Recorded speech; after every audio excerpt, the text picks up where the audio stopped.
ನಮಸ್ತೆ, welcome back to my channel Mathrubhumi. ನಾನು ಇವತ್ತಿನ ವಿಡಿಯೋಲಿ ಕಸದಲ್ಲಿ ರಸ ಅಂತಾರಲ್ಲ ಅದೇ ಕಾನ್ಸೆಪ್ಟಲ್ಲಿ ಇವಾಗ ತುಂಬ ಬೇಸಿಗೆ ಇರೋದ್ರಿಂದ ಹಾಲು ಒಡೆದೋಗೋ ಚಾನ್ಸಸ್ ಇರುತ್ತೆ. ಸೊ ಹಾಗಾಗಿ ಒಡೆದೋಗಿರೋ ಹಾಲನ್ನ ದುಡ್ಡು ಕೊಟ್ಟು ತಂದಿರ್ತೀವಿ, ಅದು ವೇಸ್ಟ್ ಆಗೋ ಬದಲು ಅದರಿಂದನೇ ಏನಾದರೂ ಯೂಸ್ ಮಾಡಿ ಸ್ವೀಟ್ ಮಾಡೋಣ ಅಂತ ನಾನಿಲ್ಲಿ ಒಡೆದೋಗಿರೋ ಹಾಲಿಂದನೇ ಮಿಲ್ಕ್ ಕೇಕ್ ಮಾಡೋಣ ಅಂತ ಸಿಂಪಲ್ಲಾಗಿ 5 ನಿಮಿಷದಲ್ಲಿ ಮಿಲ್ಕ್ ಕೇಕ್ನ ಮಾಡಿ ರೆಡಿ ಮಾಡಿ ತೋರಿಸ್ತಾ ಇದ್ದೀನಿ.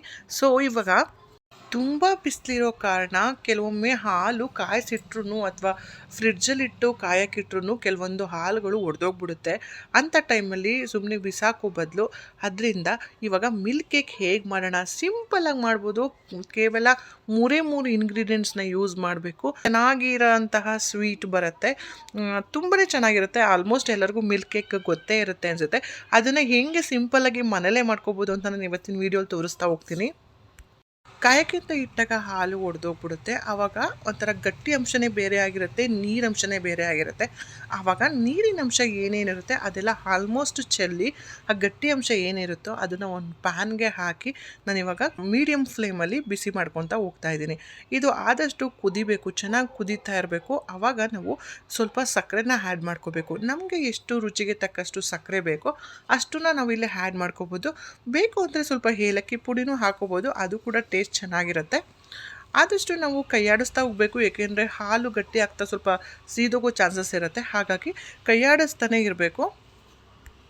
ನಾವು ಈ ಥರ ಸ್ವೀಟ್ನ ಮಾಡಬೇಕು ಅಂದರೆ ಆದಷ್ಟು ಸ್ಟೀಲ್ನ ಅವಾಯ್ಡ್ ಮಾಡಬೇಕು. ದಪ್ಪ ತಳ ಇರೋಂಥ ಪ್ಯಾನ್ಗಳಾಗಿರ್ಬೋದು ಅಥವಾ ನಾನ್ ಸ್ಟಿಕ್ ಪಾತ್ರೆಗಳನ್ನ ಯೂಸ್ ಮಾಡ್ಬೋದು. ಆದಷ್ಟು ಸ್ಟೀಲ್ನ ಯೂಸ್ ಮಾಡಿದ್ರೆ ಅದು ಬೇಗ ತಳ ಸೀದೋಗ್ಬಿಡುತ್ತೆ. ಸ್ವೀಟೆಲ್ಲ ಅದೇ ಸ್ಮೆಲ್ ಬರ್ತಾ ಇರುತ್ತೆ, ಕಂಟು ಸ್ಮೆಲ್ಲು. ಹಾಗಾಗಿ ನಾನ್ ಸ್ಟಿಕ್ಕು ಅಥವಾ ದಪ್ಪ ತಳ ಇರೋವಂಥ ಬೇರೆ ಪಾತ್ರೆಗಳನ್ನ ಯೂಸ್ ಮಾಡ್ಕೊಳ್ಳಿ. ನಾನಿಲ್ಲಿ ಒಂದು ಕುದಿ ಬಂದಾದ ನಂತರ ಸಕ್ಕರೆನ ಆ್ಯಡ್ ಮಾಡ್ಕೊತಾ ಇದ್ದೀನಿ. ನಿಮಗೆ ರುಚಿಗೆ ಎಷ್ಟು ಸಕ್ಕರೆನ ನೀವು ಆ್ಯಡ್ ಮಾಡ್ಕೋಬೋದು. ಸಕ್ಕರೆ ಹಾಕಿ ಸ್ವಲ್ಪ ಬಿಸಿಯಾದ ನಂತರ ಮತ್ತೆ ಅದು ಸ್ವಲ್ಪ ತೆಳುವಾಗ್ತಾ ಹೋಗುತ್ತೆ. ಅದನ್ನು ಚೆನ್ನಾಗಿ ಕುದಿಸ್ಕೋಬೇಕು. ಈಗ ಡೈರಿ ಪ್ರಾಡಕ್ಟ್ಸ್ ಅಂತ ಏನಂತಾರೆ, ಈಗ ಪನ್ನೀರ್ ಆಗಿರ್ಬೋದು ಅಥವಾ ಮಿಲ್ಕಿಂದ ಮಾಡೋ ಅಂಥ ಏನೇ ಐಟಮ್ಸು ಸ್ವೀಟ್ಸ್ಗಳ ಇಷ್ಟಪಡೋರು ಈ ಮಿಲ್ಕ್ ಕೇಕ್ ಅಂತೂ ತುಂಬಾ ಇಷ್ಟಪಟ್ಟು ತಿಂತಾರೆ.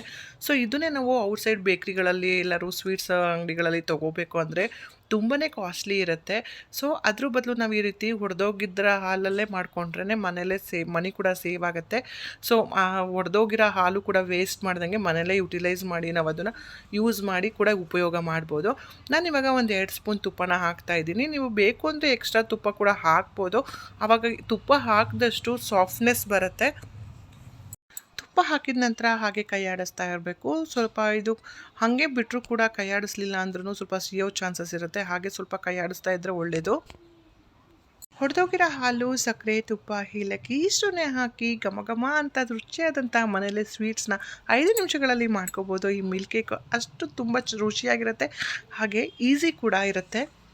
ಸ್ವಲ್ಪ ಕಲರ್ ಚೇಂಜ್ ಆಗುತ್ತೆ. ಕಂದು ಬಣ್ಣ ಬರ್ತಿದ್ದಂಗೆ ಸ್ವಲ್ಪ ಸ್ಟವ್ನ ಆಫ್ ಮಾಡಿ ಒಂದು ಪಾತ್ರೆಗೆ ಶಿಫ್ಟ್ ಮಾಡಿಕೊಂಡು ನಿಮಗೆ ಯಾವ ಶೇಪ್ ಬೇಕೋ ಆ ಶೇಪ್ನ ಕಟ್ ಮಾಡಿಕೊಂಡ್ರೆ ಮಿಲ್ಕ್ ಕೇಕು ಸಾಫ್ಟಾಗಿರುತ್ತೆ. ಇಲ್ಲ ನಮಗೆ ಸ್ವಲ್ಪ ಗಟ್ಟಿ ಬೇಕು, ಮೈಸೂರು ಪಾಕ್ ಥರ ಕ್ರಿಸ್ಪಿಯಾಗಿರಬೇಕು ಅಂತಂದರೆ ಕಂದು ಬಣ್ಣ ಸ್ವಲ್ಪ ಗೋಲ್ಡಿಶ್ ಜಾಸ್ತಿ ಬರೋವರೆಗೂ ಫ್ರೈ ಮಾಡಿಕೊಂಡು ಇನ್ನೊಂದು ಪಾತ್ರೆಗೆ ಶಿಫ್ಟ್ ಮಾಡಿಕೊಂಡು ನಾವು ನಮ್ಗೆ ಯಾವ ಶೇಪ್ ಬೇಕೋ ಆ ಶೇಪಿಗೆ ಕಟ್ ಮಾಡ್ಕೋಬೋದು.